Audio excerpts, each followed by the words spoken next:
Okay, you're good to go. Hi, Aric. It's Todd here in the green room, as you recognize behind me with my horse picture.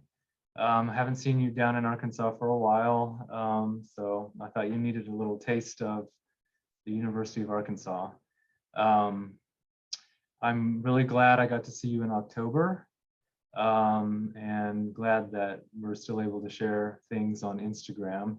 Um, you know, the university is what it is. Life continues here, and it's weird and sometimes angry way. The same cast of characters is here that you dealt with during design of the Student Success Center and Engineering Hall. So pretty much imagine me doing what I do all the time with Dan beating up on me and Jay not caring and Kristen thinking I'm crazy and all of that stuff. So here I am.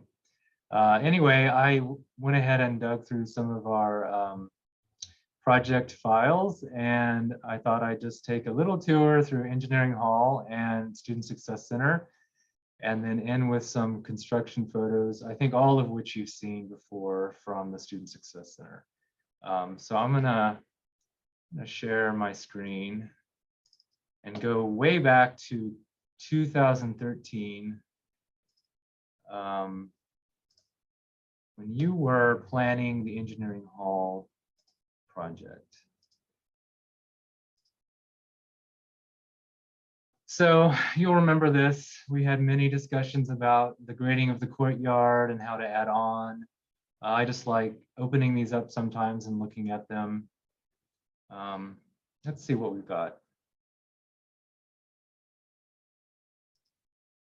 Oh yeah, you'll remember the many options that you tried out with the grading of the courtyard, and I think we finally ended up with a version of the grading from Worcester College in Oxford. We're still waiting for this to happen. We do hope someday that HBRA will be able to finish their work.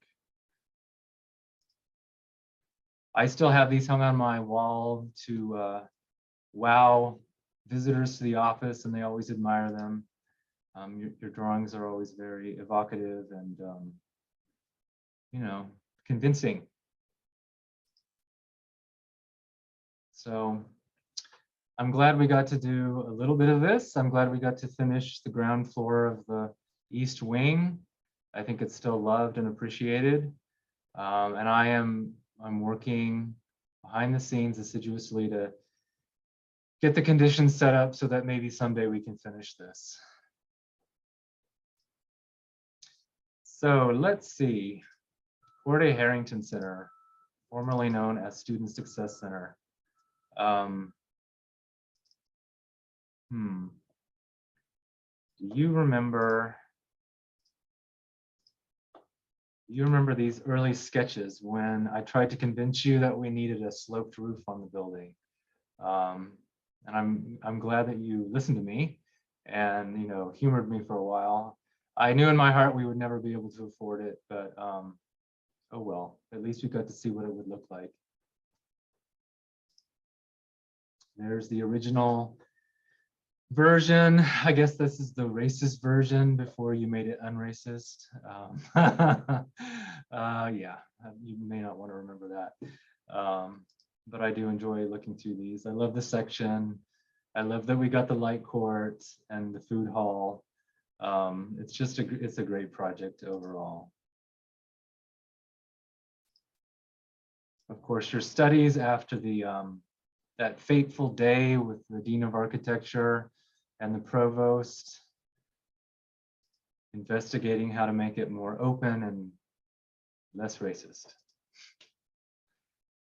Solving problems throughout design.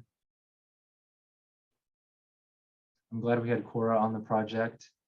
They really stepped up in a way that I think we needed because of the contractor.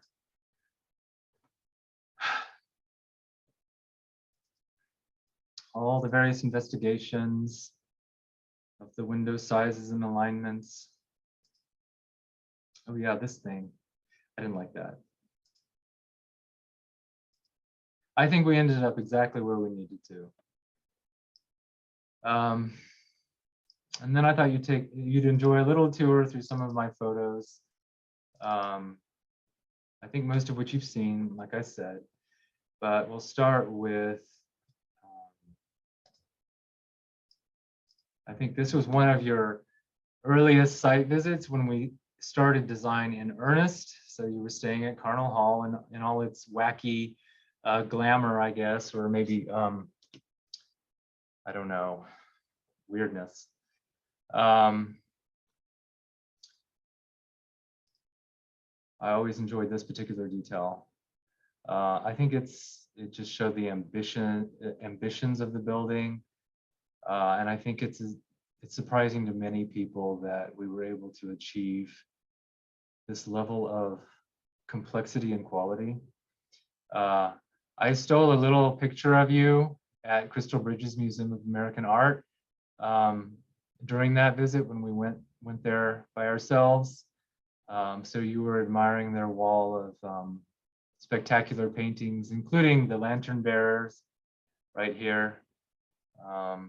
So anyway, that's a fond memory I have of you visiting, aside from happening to run into you and your team at Starbucks every morning before our morning meetings. Wow, what a long process it's been looking back. I think the study was 2017 or 2018, and here it is 2022. And every small detail has been, you know, a battle, and most of them ultimately a victory, thanks to your team and your commitment to quality. Here we are, a poor little building, you know, the week before it was going to be demolished, or rather the job site fence was put up. So all the trees chopped. Jay was not happy that week, as you can imagine. And then the irony, removing the lead paint just in time to tear down the building. It hadn't been white since the 1940s, so it looked its best in its last week of life, but it had to be sacrificed for the Student Success Center. All right, it's always exciting, of course, to see the building start to rise from the foundations. This was one of the first times we got a sense of the scope of the building and how it sat in the landscape. The crane going up.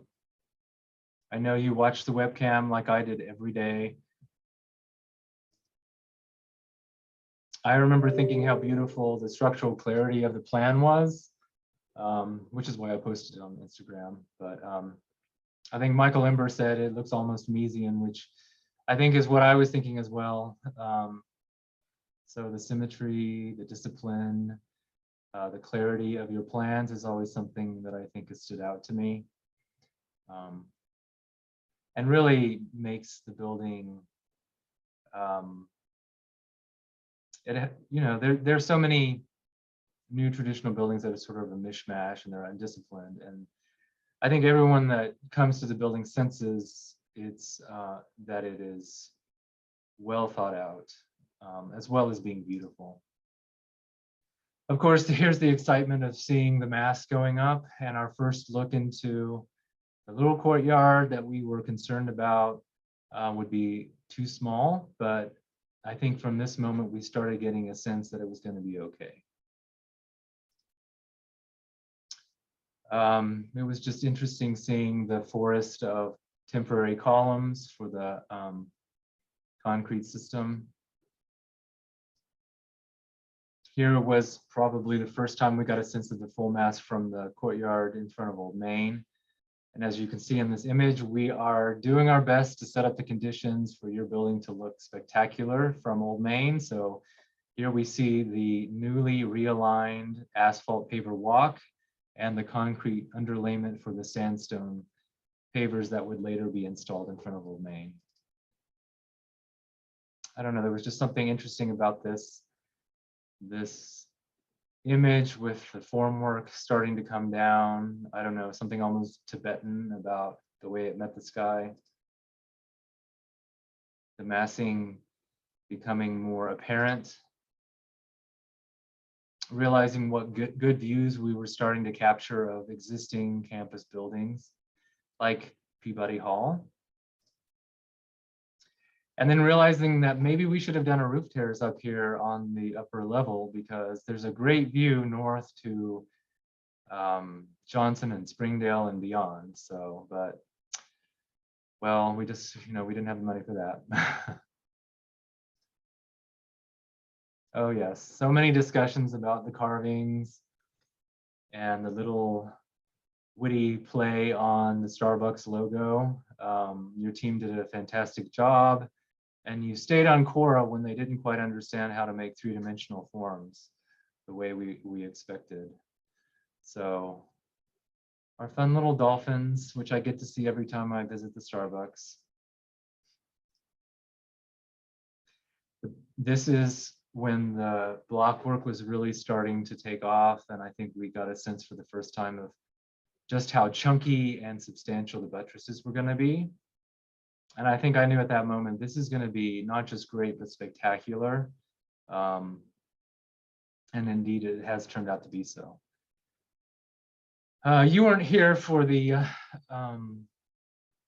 stern talks we had to give to the stonemason, but this is the layout yard in Springdale where they sort of dumped all of Cora's cut stone, and then they laid things out and tried to figure out how to install them. But I remember sharing these profiles with you, and yeah, who doesn't love a super deeply undercut Gothic profile? This is the building in its pink phase, as you'll remember, with the pink waterproofing. Now it's walled in and the mass has solidified.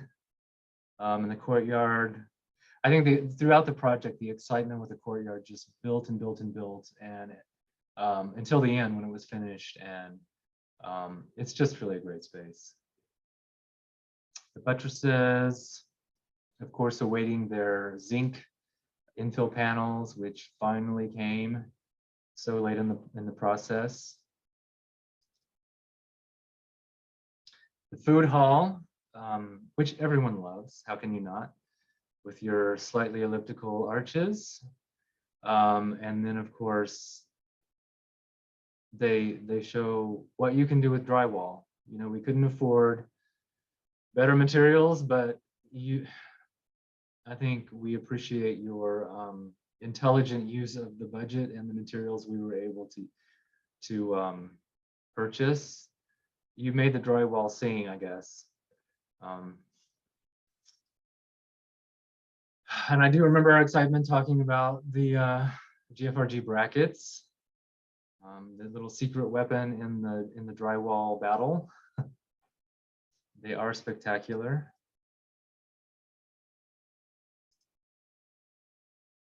I always appreciated the way in which your team was very careful to hide the expansion joints.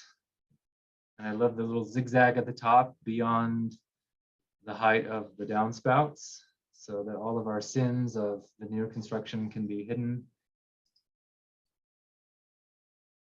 Chunky granite.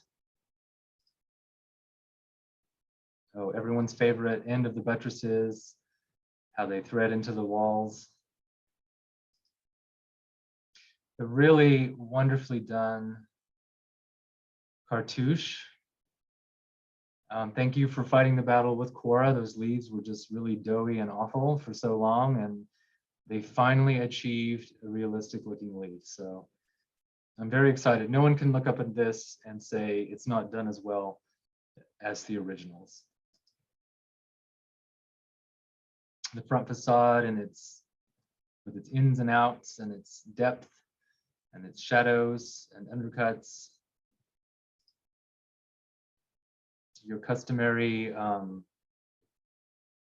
erudition when it comes to moldings. I can't think of another architect, even a traditional architect, who would have given us this. And of course, the scalloped glass is fantastic. Here it is, finally, with your Chicago Art Institute balustrade. Chunky, substantial, and framing the view just as it needs to. The facade almost done. A little bit of scaffolding that had just started coming down. What a great view from Old Main. It really frames the front of Old Main in a way that was desperately needed, and I think it's shifted the center of gravity of campus back to Old Main Lawn, in a way that hadn't existed since the 1870s, or maybe, well, let's say 1890s.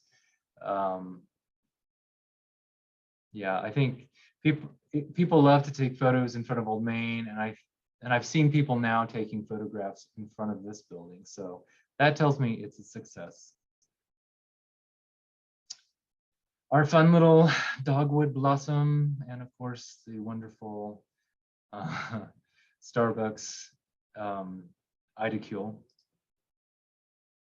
And I guess I didn't realize just how wonderful it would be to see the building at night or at dusk. Those stacked spaces with the matching light fixture, they just really create a sense of depth and I don't know, I'm going to say authenticity that just doesn't often happen with new traditional work. It's just great to be able at night to see into the building, and it doesn't feel like a storefront with just plain old commercial space behind it. I'll try to get a better image of this and send it to you in the near future. And this is from dedication day. So as I was walking up from my car, it just struck me what a what a gift to the campus, and what a statement about architecture's responsibility, its civic responsibility, its responsibility speaking through time, its dialogue with the other buildings. Your building, your design is ambitious, it's beautiful, it's its own, it's not a pastiche. And it has a real respectful dialogue with the buildings around it. I've never heard so many people compliment and love a new building on our campus like I have for this one. So I think it's a credit to you, of course, and your career. I'm going to stop sharing now, but I really hope that you understand what a legacy project this is. It's a legacy for our campus. It's been a fun process, a fun ride. You've made it fun. You fought the battles you needed to fight. You fought off the wolves when it came to the spurious accusations of traditional architecture as racist. You did what you needed to do and you made it happen. So thank you, Aric. I hope we get to speak again in the near future. And I hope that you are proud of this building and really consider it a legacy that will touch many lives on our campus. And is important in the fight for the continuation of a living tradition in classical and traditional architecture. So thanks.